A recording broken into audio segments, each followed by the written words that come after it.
yang pertama kita di sini akan menjelaskan metode penelitian. Di mana metode penelitian ini kami telah membuat tahapan penelitian berupa flowchart penelitian dengan tujuan untuk mempermudah pemahaman terkait alur kerja penelitian. Tahapan penelitian ini terdiri dari 4 tahapan, yaitu pemilihan dataset, preprocessing, proses algoritma prediksi, dan model evaluasi. Next. Oke, tahapan pertama di sini pemilihan dataset, di mana dataset yang kami gunakan adalah dataset harga saham dari Grab Holding Inc. dari tahun 2021 hingga tahun 2023. Pemilihan dan pencarian dataset melalui situs atau website Kaggle dengan dataset Grab Holding Inc. yang berisi sebanyak 507 data yang terdiri dari 7 atribut. Next. Selanjutnya ada tahap preprocessing, di mana tahap preprocessing ini mencakup beberapa langkah. Yang pertama, kami melakukan pengunduhan dataset yang sudah kami pilih melalui website Kaggle dan melakukan pengecekan terhadap dataset tersebut. Setelah dataset siap digunakan, kami menginput dataset ke dalam aplikasi Orange. Nah, di sini kami menggunakan widget select columns untuk memfilter variabel X yang dianggap mempengaruhi dan tidak mempengaruhi variabel Y. Kami juga menggunakan outliers untuk memindah data yang tidak normal dari dataset yang akan diteliti. Lalu langkah terakhir dari tahap ini adalah kami menentukan rasio skema pengujian yang akan digunakan untuk data sampelnya. Bisa di next. Oke, untuk proses atau algoritma prediksi, model prediksi kenaikan harga saham yang kami gunakan dan kami bandingkan di sini ada 4 model, yaitu ada model super vector machine atau yang biasa disebut dengan SVM. Dalam melakukan klasifikasinya ini, SVM memiliki batas keputusan yang mengoptimalkan jarak dari titik data terdekat dari setiap atributnya. Lalu yang kedua ada naive Bayes, di mana naive Bayes ini digunakan untuk memprediksi kategori dari suatu data berdasarkan distribusi probabilitas variabel inputnya. Yang ketiga ada decision tree, di mana decision tree ini dikenal dengan pohon keputusan. Decision tree ini model algoritma yang memungkinkan untuk memprediksi nilai output berdasarkan serangkaian atributnya. Lalu model algoritma yang terakhir ada random forest, di mana random forest ini menggabungkan hasil dari pohon keputusan individual untuk menghasilkan output akhir. Next. Untuk model evaluasinya yang kami gunakan untuk mengukur keakuratan seluruh model prediksi, kita menggunakan 5 perhitungan model evaluasi. Yang pertama ada AUC, di mana semakin nilai AUC mendekati 1, maka menunjukkan bahwa model atau uji diagnosis tersebut semakin bagus. Lalu ada classification accuracy, di mana semakin tinggi nilai akurasinya, maka semakin akurat pula model prediksi dalam mengklasifikasi data dengan benar. Lalu ada F1 score, di mana semakin tinggi nilai F1 score-nya, maka semakin besar juga kemungkinan model dapat meminimalisir false positif dan false negatif secara seimbang. Yang keempat ada precision, di mana semakin tinggi nilai precision-nya, maka semakin akurat pula prediksi yang dihasilkan oleh model tersebut. Dan yang terakhir ada recall, di mana semakin tinggi nilai recall-nya, maka semakin tinggi pula tingkat keberhasilan suatu model. Melalui berbagai model evaluasi ini, kami akan menghasilkan model prediksi yang dianggap paling akurat berdasarkan tingginya hasil evaluasi. Bisa di next. Oke, yang selanjutnya akan dijelaskan rekan saya. Baik, selanjutnya implementasi. Bisa di next. Untuk yang pertama, pendekatan yang digunakan, pendekatan analitik yang digunakan dalam penelitian ini adalah prescriptive analytics. Jenis analitik ini bertujuan untuk mengoptimalkan proses, struktur, dan sistem melalui tindakan terinformasi yang didasarkan pada analitik prediktif. Analitik ini memberitahu apa yang harus dilakukan berdasarkan perkiraan yang tepat tentang apa yang akan terjadi. Jadi penelitian ini menggunakan model prediksi atau supervised yang digunakan untuk pendekatan analitik supervised learning yang menggunakan model klasifikasi. Next.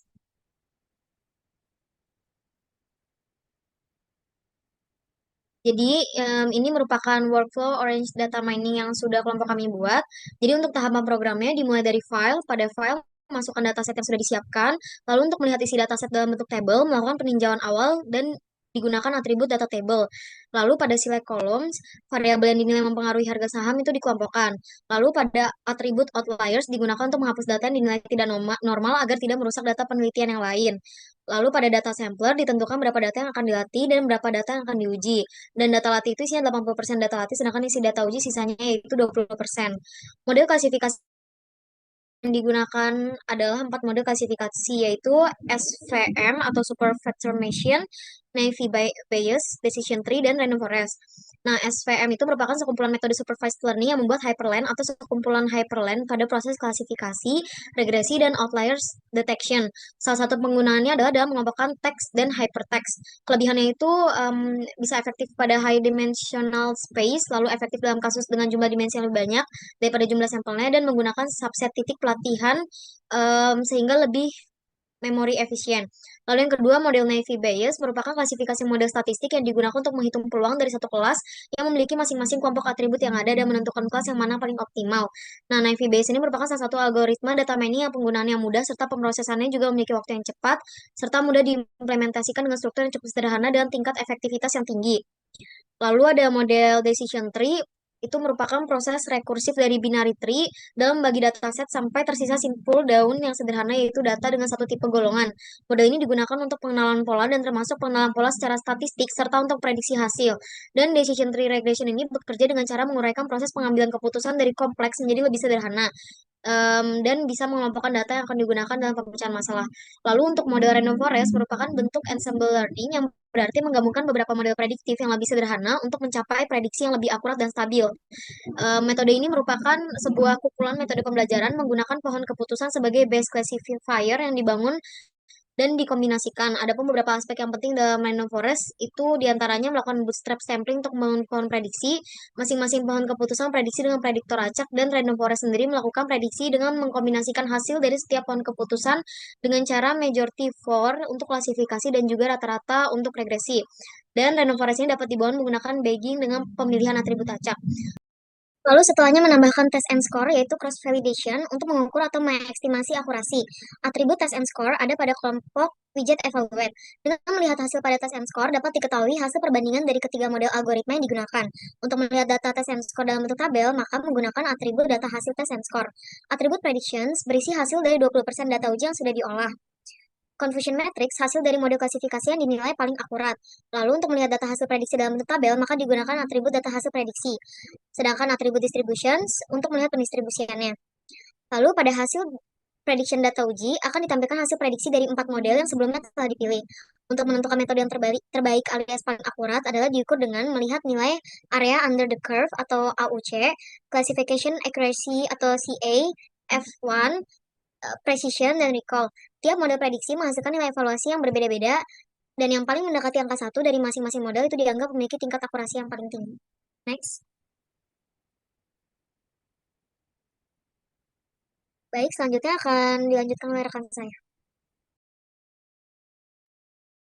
Oke, selanjutnya adalah mengenai bab 5, yaitu hasil dan pembahasan. Nah, berdasarkan workflow yang sudah dibuat pada aplikasi Orange Data Mining sebelumnya,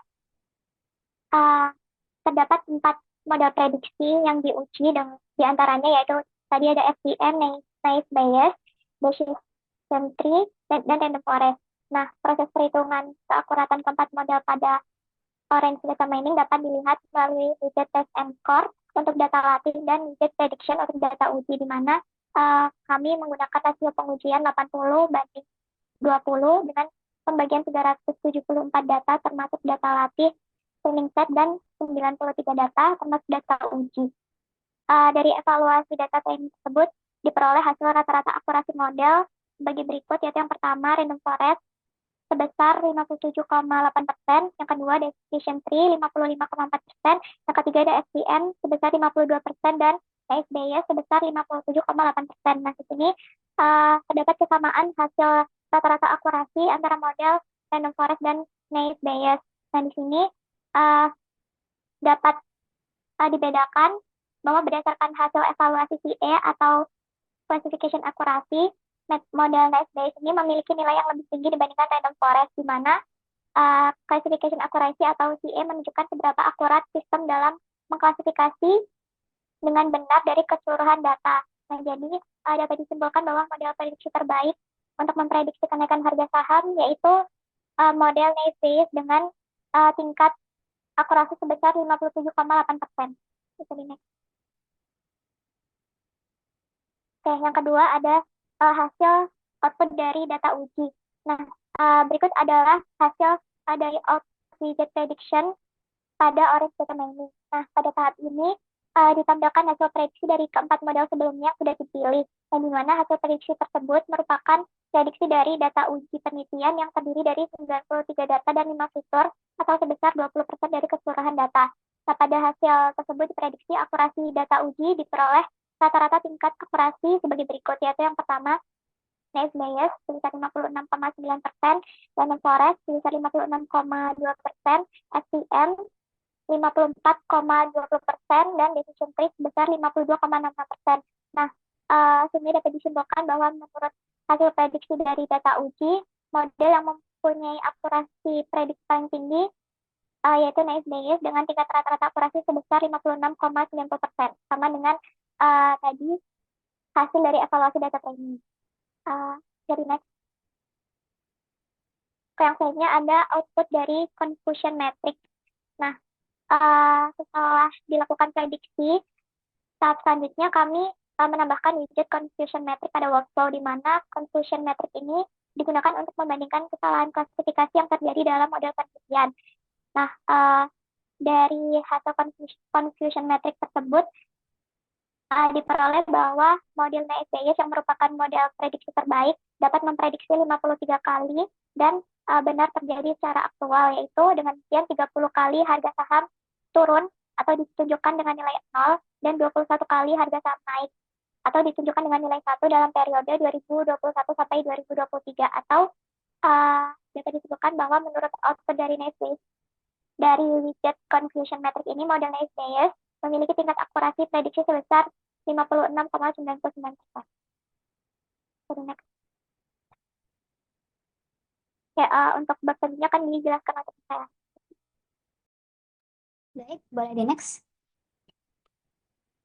Untuk materi yang sudah dijelaskan oleh teman-teman saya sebelumnya, jadi di sini akan saya jelaskan kesimpulan dari hasil penelitian kami, di mana penelitian kami ini bertujuan untuk membandingkan model klasifikasi untuk memprediksi kenaikan harga saham dari perusahaan Grab pada periode 2021 sampai 2023, dan diperoleh hasil bahwa dari keempat metode tersebut, di mana metode Naive Bayes ini yang paling baik digunakan dengan rata-rata akurasi dalam data latih dan data uji masing-masing sebesar 57,8 dan 56,90%. Sedangkan SVM memiliki akurasi sebesar 52% dan 54,2%. Random Forest sebesar 57,8 dan 56,2%. Dan yang terakhir, model terakhir yaitu Decision Tree sebesar 55,4% dan 52,66%. Jadi dengan demikian, investor dapat menggunakan metode Naive Bayes ini dalam memprediksi kenaikan harga saham dari Grab Holdings dalam periode selanjutnya. Boleh di next. Jadi adapun saran dari kelompok kami, diharapkan pada penelitian selanjutnya hasil akurasi prediksi dapat ditingkatkan dalam prediksi kenaikan harga saham perusahaan. Penelitian selanjutnya dapat memanfaatkan metode yang berbeda dan dapat menggunakan dataset yang lebih bervariasi, misalnya untuk kasus di beberapa perusahaan lain, karena dalam penelitian ini hanya berfokus pada satu perusahaan saja. Boleh next. Baik, sekian, terima kasih.